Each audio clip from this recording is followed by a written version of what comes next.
بسم اللہ الرحمن الرحیم۔ ایک بہت ہی مجرب وظیفہ ہے جو حضرت حاجی عبدالوہاب صاحب رحمۃ اللہ علیہ جو تبلیغی جماعت کے امیر تھے،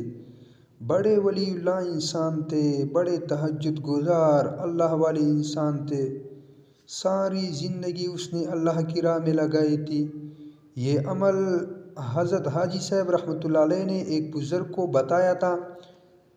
اور وہ کسی نا امید شخص کے لیے، کسی بھی پریشان حال شخص کے لیے، کسی بھی بیمار کو یا جو بھی تکلیف میں ہو، سارے راستے بند ہوں، کہیں سے اسے راستہ نظر نہ آتا ہو اور وہ نا امید ہو گیا ہو، مایوس ہو گیا ہو، پریشان حال ہو کہ میرا فلاں کام ہو جائے، یہ کام نہیں ہوتا۔ کبھی شادیوں میں رکاوٹیں ہوتی ہیں، تو کبھی کاروبار میں رکاوٹیں ہوتی ہیں، کبھی گھرانوں میں جنگ جھگڑے ہوتے ہیں۔ تو جس چیز کے لیے، جس مقصد کے لیے بھی یہ عمل کرے، خواہ جو شخص جس طرح کا بھی ضرورت مند ہو، اسپتالوں میں ہو یا جیلوں میں ہو، اس کو یہ لازمی پہنچا دیں، یہ آپ کی ذمہ داری ہے۔ عمل بہت ہی مختصر ہے لیکن مجرب بہت ہے۔ وہ یہ کہ دھیان کے ساتھ، یکسوئی کے ساتھ یہ عمل کرے، لیکن شرط یہ ہے کہ بدن بھی پاک ہو، کپڑے بھی پاک ہو، جگہ بھی پاک ہو، اور اللہ تعالیٰ سے زار و قطار کے مانگنا ہو۔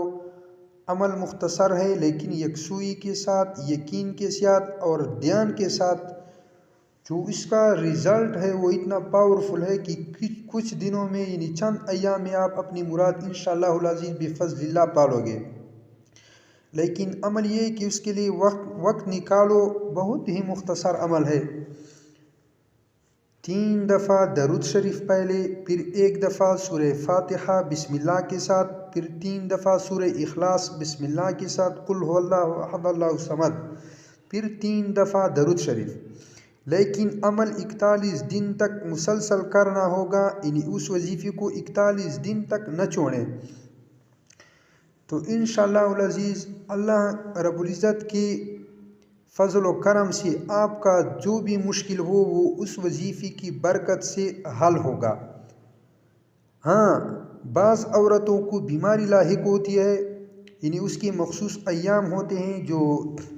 اسے خون آتی ہے، اور وہ بیمار ہوتی ہے، تو اس ایام میں وہ نہ کیا کریں، اس کا حساب لگا کر جب وہ پاک ہو جائیں تو ان ایام میں جو دنوں میں اس سے رہ گیا ہو یہ عمل تو بعد میں کریں۔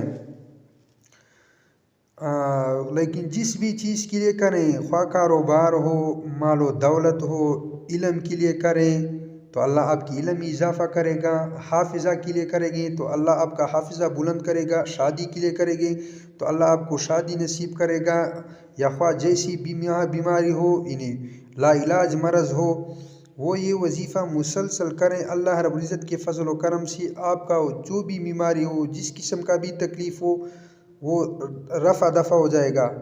ہاں، خود بھی پڑھیں اور بچوں کو بھی پڑھائیں، دوسروں کو بھی اس کی تلقین دے، اور جس چیز کے لیے بھی پڑھ رہے ہو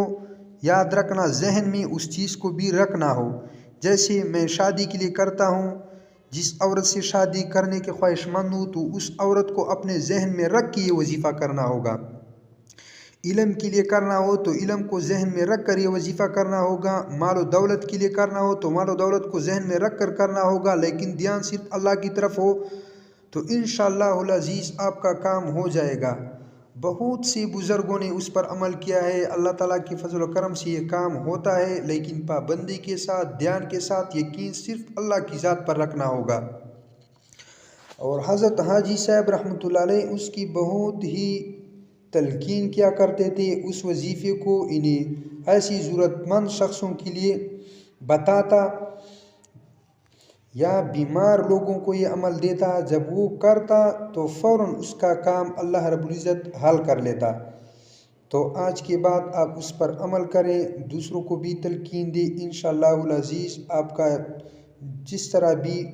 مشکل سے مشکل کام کیوں نہ ہو